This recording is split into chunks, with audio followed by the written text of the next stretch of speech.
네, 안녕하세요. 한대원 비대위원장이 뭐 도태우에 대해서 뭐 좀 논의를 해봐야 된다 이런 또 맥없는 소리를 했다가 드디어 오늘은 다시 또 원위치는 돌아오긴 했어요, 다행히. 근데 이런 과정을 보고 애초부터 그건 논의의 대상 자체가 아니거든요.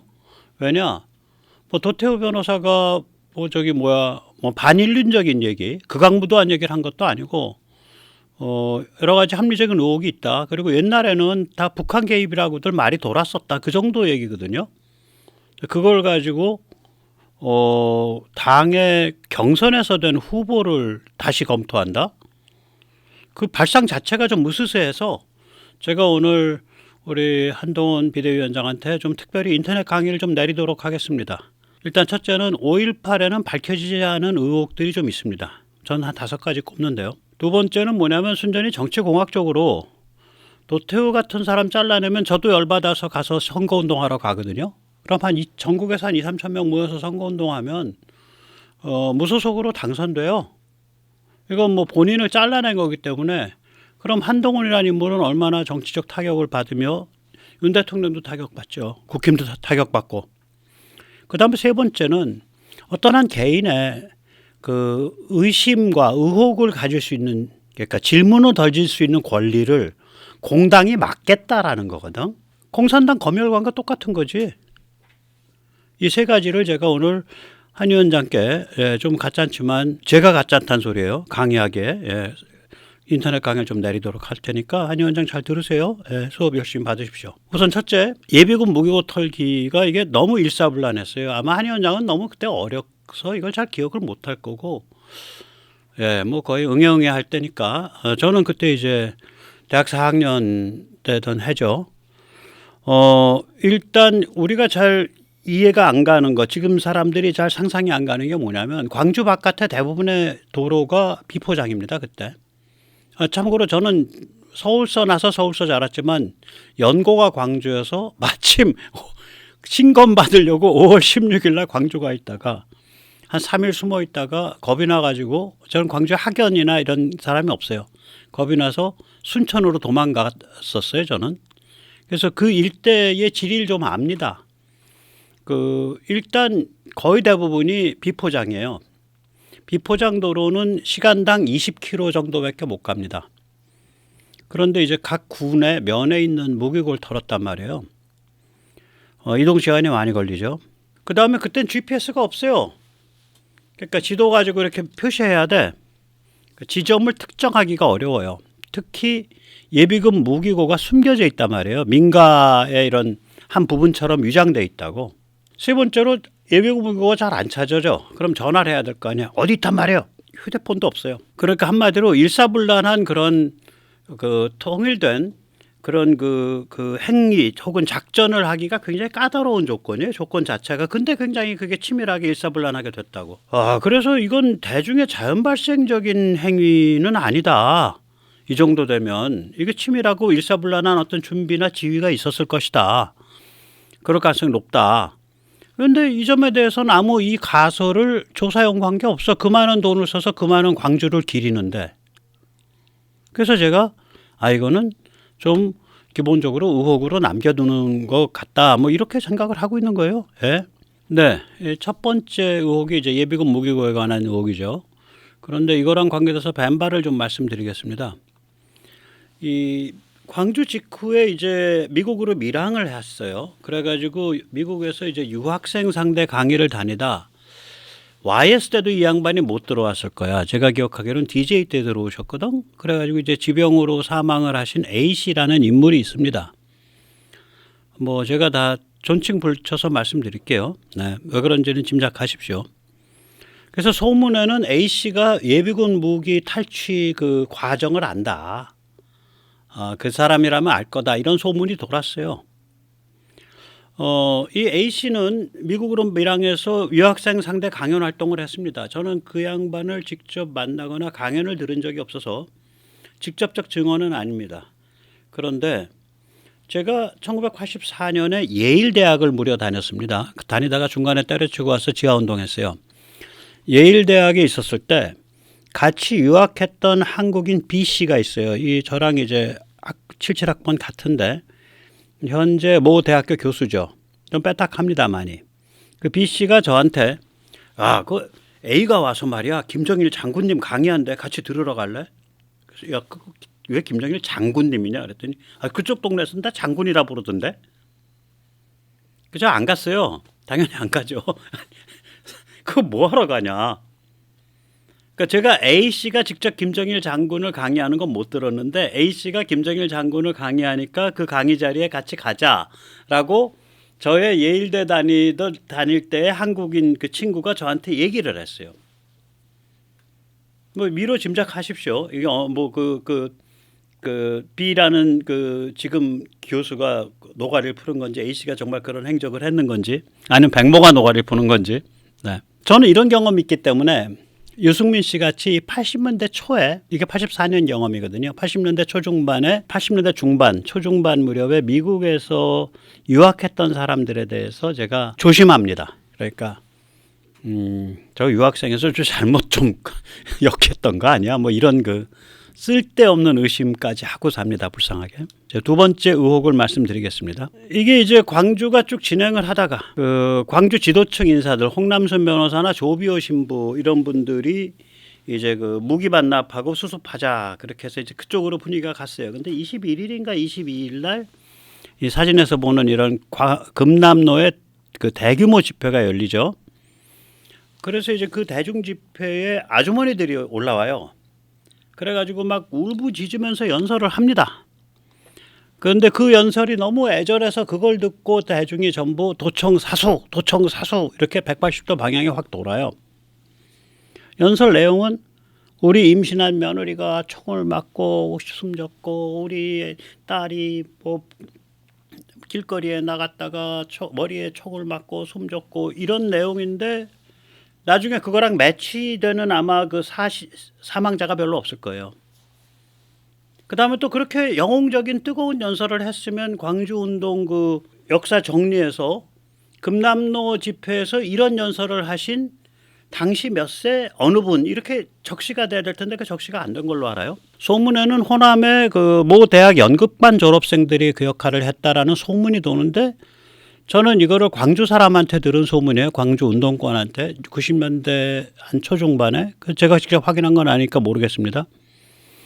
의혹은 뭐냐면 소문을 없애기 위해서라도 그 뜨거운 명연설을 했던 그 열혈 아주머니 분들이 어떤 분이시고 또 그 연설 내용이 구체적으로 뭐였고 그 다음에 그 아주머니들께서 연설에서 적시하신 그 사례가 뭐뭐에 해당한다. 이게 밝혀져야 되는데 안 밝혀진단 말이죠. 의혹이 남아있는 거죠. 네. 이제 세 번째 의혹이죠. 집요한 광주 교도소 습격이죠. 이게 자연 발생적인 일반 시민 같으면 이게 교도소 때려 부시러 가겠냐 이거지. 이 교도소는 좀 특이해서 또 간첩 및 비전향 장기수 비중이 높습니다. 이게 지금 광주 교도소 자리가 아니에요. 그 지금 광주 교도소는 아마 광주시에서 굉장히 멀리 떨어져서 있죠. 그 자리가 아니고요. 그 광주에 그 무슨 그 고속도로 IC 있는 데인데 전남대에서 좀 나가서 그게 이제 광주하고 광주시하고 담양이 딱 겹치는 부분이에요. 각화동이라는 동입니다. 요새 뭐 디지털 센터인가 뭔가도 있을 거예요. 이 각화동에 교도소가 있을 때요. 그러니까 거의 시예요. 시 진짜로. 여기를 집요하게 습격을 했습니다. 5.18 사상자의 아마 대다수가 여기서 나왔을 거고 군경 쪽의 사상자도 대다수가 여기서 나왔을 거예요. 굉장히 격전이 있었어요. 맞아요. 격전이 총격전이 2번인가 3번쯤 됩니다. 이게 자연 발생적인 대중이 할 일이냐. 뭔가 뒤에서 지도부가 작동을 했다. 그럼 지도부가 자랑스럽게 다 와야 될 거 아니냐. 이젠 명예스러운 일인데 왜 안 나오냐. 그래서 이 연구가 좀 이루어져야 된다. 여기에 대해서. 이런 의혹이 남아있는 거예요. 여기. 예. 그 다음에 이제 네 번째가 뭐냐면 이게 카빈 총상 등뒤 총상 문제가 있죠. 사망자 중 아마 절대 다수인가 다수가 이 카빈 총상이죠. 그리고 카빈 총상의 또 절대 다수인가 다수가 등뒤 총상이에요. 문제는 뭐냐면 당시에 경찰은 발포를 안 했습니다. 군인은 M16을 썼고 M16을 썼고 거기다가 이게 뭐 정면도 아니고 등 뒤면 이건 비열한 살인이잖아. 그 의혹을 당연히 제기해야지. 5.18의 명예를 위해서라도 야 M16 쓰잖아요. 전부 군경은. 그 명예를 위해서라도 어떻게 군인이 카빈으로 시민을 등 뒤에서 잡아 죽였냐. 의혹 제기하는 사람도 없고 그 열혈 광주 운동권에서도 그 과정에 대한 조사 연구도 없어요. 저는 의혹 제기하고 싶어. 어떻게 군인이 죽였다면 어떻게 군인이 등 뒤에서 카빈으로 시민을 잡아 죽였냐. 아니 광주에 운동권 심한 운동권 분들 그 얘기 좀 하세요. 그거 의혹을 제기 안 하는 것 자체도 의혹이야. 뭔가 자기들한테 구린 게 나올까봐 의혹 제기를 못하고 있는 거 아니냐 이런 의혹을 또 사잖아. 5번째입니다. 그 당시에 그 전화통신이 아마 3, 4일경에 차단됐을 거예요. 전화가 5월 27일이 도청 진입인데 전화통신이 차단된 다음에도 뭐 유선 전화뿐이죠. PC나 이메일도 없을 때요. PC 당연히 없죠. 그때 뭐 흑백 타랩이 나올 때고 뭐 저기 뭐야 VHS 그 테이프 돌아가는 비디오도 없을 때요. 네, 그때가 80년이니까 PC나 이메일은 당연히 없죠. PC는 미국서도 없어요. 그때는 미국서도 PC 나온 게 80한 2, 3년 그 조립용 장난감 같은 PC. 이메일 당연히 없죠. 그럼 이제 유선 전화밖에 없는데 이 전화통신이 차단 전이든 차단 후든 평양방송이 굉장히 빠르고 정확하게 속보 업데이트를 했다고요. 그래서 평양방송이 광주에 특파원을 몇 명을 보낸 거야. 몇 명을 뭐 보냈거나 혹은 현지에서 충원했거나 우리가 특파원이라 그러죠. 예. 그리고 그 정도로 빠르려면 그 무선 통신기를 가지고 통신하신 분들이 한두 분이 아닐 텐데. 예, 그 당시에 짐작되는 무선 통신기는 여기처럼 이렇게 생긴 무선 통신기죠. 예. 여행 가방 같은 데 들어있고 배터리랑 무선기 들어있고 거기 이제 빨갛게 점쳐 있는 데가 또또또또또또또또 하는 모르스 신호 발신기입니다. 손으로 조작하는 거. 뭐 저는 특파원 특수 장비라고 하고요. 이걸 대공에 계신 분은 간첩 장비라고 부르죠. 예. 뭐 파견돼 오신 특파원인지 아니면 원래 주재 기자신지는 제가 모르겠고 이런 의혹이 있다고요. 어떻게 평양이 그렇게 빠르게 그렇게 정확하게 보도했지? 그렇잖아요. 통신이 다 끊겨 있는데. 그래서 이런 의혹들이 있어요. 한 위원장님 아시겠어요? 광주에 의혹이 있어요. 실제로 무슨 뭐 저는 예를 들어서 대규모 북한 무슨 특수부대가 수백 명이 몰려왔다. 저는 그런 건 안 믿어요. 그러니까 댓글에 제발 그런 거 쓰지 마세요. 북한이 그런 식으로 개입했다면 북한이 정말 IQ 한 자리야. 이런 일은 그런 식으로 개입을 한다면 그렇게 개입하는 방식이 아니에요. 저는 어떻게 개입했다라는 시나리오는 안 내놓겠어요. 그 잘못 내놨다간 저도 또 법률적으로 그러는데. 그러니까 저는 무슨 대규모 무슨 몇백 명의 특수부대가 왔다가 특수부대가 어디를 넘어서 갔다. 저는 그런 건 안 믿어. 전혀 안 믿어요. 그러나 북한이 개입했다 안 개입했다라고 예단하기 전에 의혹이 존재한다는 거지. 그리고 그 의혹에 대해서 이때까지 수억, 수십억, 수백억의 돈을 쓴 광주 관련 단체들이 안 밝혔다라는 거지. 의혹을 제기하지도 않았고. 그게 더 큰 의혹이다라는 거야. 한 위원장님 아시겠죠? 자, 이런 얘기를 하면은 국힘에서는 국민 눈높이에 안 맞는 이상한 소리를 하는 사람으로 해서 자르나? 그것도 대구 유권자들에 의해서 시민에 의해서 경선된 사람을 그걸 자를 것을 검토해야 되나? 비대위원장이? 그게 비대위원장 할 짓이요? 한 위원장님 좀 이상한 것 같아. 정신 좀 차리세요. 여기서 잠시 제가 좀 말씀을 드릴게요. 광주에 대해서 의문을 제기하는 것과 광주를 도매금으로 매도하는 건 전혀 다른 얘기입니다. 왜냐? 어떤 대중에너지가 폭발할 때는 큰 홍수가 터져서 흐르는 거예요. 홍수가 터져서 흐르면 거기 막 흙덩어리도 있고 돼지똥도 있고 막 소똥도 있고 살아있는 저기 닭도 떠내려가고 뭐 돼지도 떠내려가고 나무 토막도 떠내려가고 사람도 빠져서 시체가 떠내려가고 그런 거 아니에요. 그 탕류라고요. 거대한 탕류. 굉장히 사나운. 그게 탕류다라고 얘기하고 거기에 의혹이 있다라고 얘기하는 것과 그 흐름 자체의 의미가 뭐다라고 평가하는 건 전혀 달라요, 얘기가. 예를 하나 들어드릴게요. 1931년에 이제 만주사변을 일으켜서 일제가 이제 그러니까 이제 장신의 군벌을 합작 경영을 해오던 만주를 해왔는데 장시 군벌 합작 경영 체제를 깨버리고 이제 그 단독 경영 체제로 들어갔다고요. 그래가지고 이제 중국인들이 다 들고 일어났어요. 산적도 들고 일어나고 유생도 들고 일어나고 관리, 상인, 농민, 공산당 다 들고 일어난 거예요. 공산당이 끼어있다 그래서 그러면 그 만주 사변에 대한 저항운동이 의미가 없어지는 거냐? 아니죠. 만주 사변 저항운동은 별도의 일이야. 공산당이 끼어있냐 안 끼어있냐는. 광주의 의미 평가는 북한이 중간 어떤 상태로 끼어있냐 안 끼어있냐, 개입했냐 안 개입했냐랑은 별개의 일이란 얘기예요. 사실은. 그런데다가 우리 입장에서는 이 공산당 개입이 만주에서 무지하게 가슴 아픈 데가 있죠. 이게 민생단 학살이거든요. 중국 공산당 만주지국의 조선인의 비율이 1931년 기준, 그러니까 만주사변 나기 직전 기준 80%입니다. 만주 빨갱이는 다 조선인 빨갱이란 소리야. 쉽게 말하면 만주의 중국 국적 빨갱이는 그 왜 그러냐면 소련에서 지령이 일국 일당 체제라고 내리면서 이 한반도를 나라로 인정을 안 해요. 소련이 끝까지. 그러니까 공산주의 운동을 하고 싶으면 중국 공산당적을 가지든지 일본 공산당적을 가져야 돼요. 그래서 이 조선인 빨갱이들이, 조선인 공산주의자들이 전부 중국 공산당원이 된 거라. 그런데 만주가 기반이니까 중국 공산당 만주지국의 공산당원 비중이 80%가 조선인이야. 그러니까 중국 애들이 눈에 보기에는 야 이게 대중운동이 불붙어가지고 이제 공산당이 이제 넓혀져 가는데 기반이 이 넓혀져 가는 걸 조선인들이 다 주워먹게 생겼어. 그러니까 저것들은 일제의 앞잡이다. 그래가지고 잡아다가 고문하고 작두로 손목 자르고 작두로 발목 자르고 피 질질 흐르게 해서 내버려두고 그렇게 해서 수없이 죽였습니다. 그게 민생당 사건이에요. 그런 조선인 공산당을 잡기 위해서 조선인 무정부주의자 잡고 그거 숨겨주는 일반인 잡고 그래서 무지하게 학살을 했어요.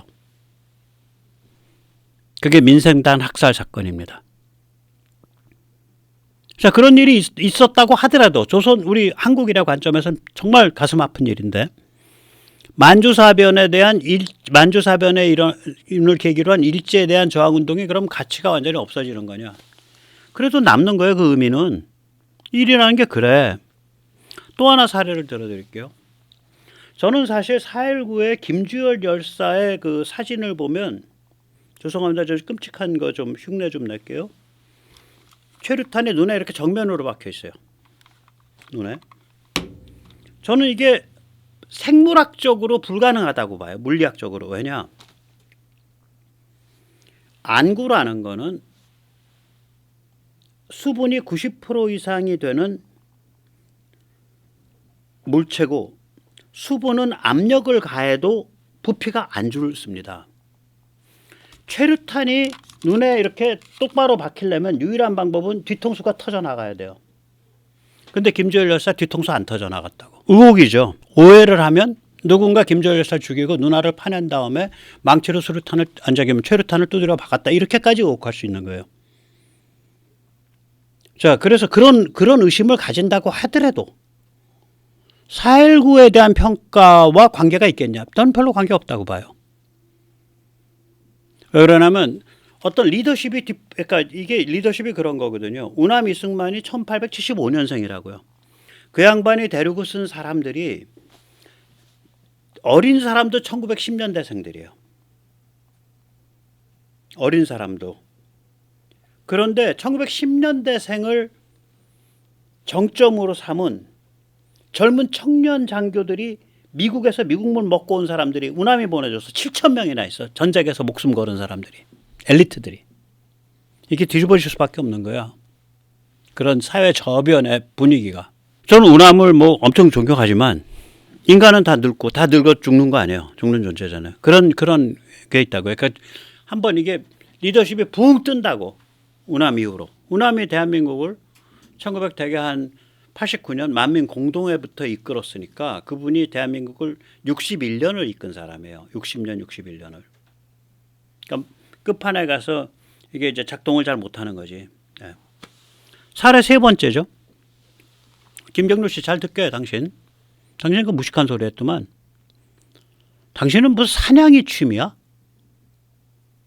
김건희 여사 사냥 잘 안 되니까 이제 도태우 사냥이야? 포수해, 포수. 왜 사람이 그래? 이 김경률 씨가 마리 앙뚜아나트를 비유를 들었죠. 김건희 여사를. 마리 앙뚜아나트 그렇게 함부로 김경률 씨 당신이 그 입에 그런 식으로 그런 문맥에서 거론하면 그 쌍스럽고 비열한 짓이요. 마리 앙뚜아나트 그 여자를 음해하려고 자커뱅들이 만든 말이 뭐예요? 저 여자가 배고프면 파이를 먹으면 되는 걸 왜 사람들이 폭동을 일으키지? 하고 깔깔댔다는 거 아니야? 하고 말을 만들었어요. 그런 말을 한 적이 없어, 마리 앙뚜아네트는. 그 다음에 이제 루이 16세를 목을 치고 나서 그 집안 카페, 성이 카페예요. 카페 집안을 작사를 내야겠으니까 그 후계자도 있고 샤를 왕자 어린애도. 그때 마리 앙뚜아네트의 덮어씌운 누명이 8살 난 아들 샤를과 근친상간했다요. 김경률 씨 잘 들었어? 어디서 설익은 저기 폭도 논리 배워가지고 와서 국민의힘 비대위원 하면서 썰레팔치고 국민을 갖다가 우롱하고 있어 당신은? 김경률 씨 또 한 얘기 해줄까? 그렇게 해서 마리 앙뚜아네트를 8살 난 아들과 근친상간했다가 목을 자른 다음에 그 아들은 어떻게 했을까? 가다 놓고 럼주만 먹여서 어린애가 간경화와 영양실조로 죽어요. 2년 만에. 김경률 씨 잘 들었냐고. 당신이 지금 하고 있는 짓이 그 지약스러운 그 폭도의 비열 잔인함과 뭐가 달라? 참나. 어떻게 우리 한동훈 위원장은 그런 사람을 주변에 두고서 어떻게 비대위원장을 하시나? 자, 이런 사정을 안다고 해서 프랑스 혁명이 프랑스란 사회 자체를 근본적으로 이러이러한 방향으로 바꿨다라는 사실에 대해서는 별 영향을 못 미치는 거예요. 그래서 광주 5.18이라는 그 거대한 흐름에 거기 뭐 이런 게 좀 묻어 있고 저런 게 묻어 있다고 해서 그거 자체를 어떻게 평가할 거냐라는 것과는 또 별개의 문제라는 거죠. 저는 5.18을 두 가지로 봅니다. 그래서 이제 그 얘기를 하기 전에 먼저 세뇌탈출 자구동력 부탁 말씀 좀 올리겠습니다. 아시다시피 세뇌탈출은 광고가 잘 붙지 않습니다. 붙더라도 천천히 붙는 경향이 있죠. 도와주시면 보다 좋은 컨텐츠로 찾아뵙는 데 커다란 힘이 되겠습니다. 감사합니다. 광주 5.18의 핵심 주장은요. 김대중 석방하고 직선제 개헌, 대통령 직선제예요. 그때 직선 개헌 쟁취하고 해서 민주정부 수립하자. 김대중 석방해라. 그거야.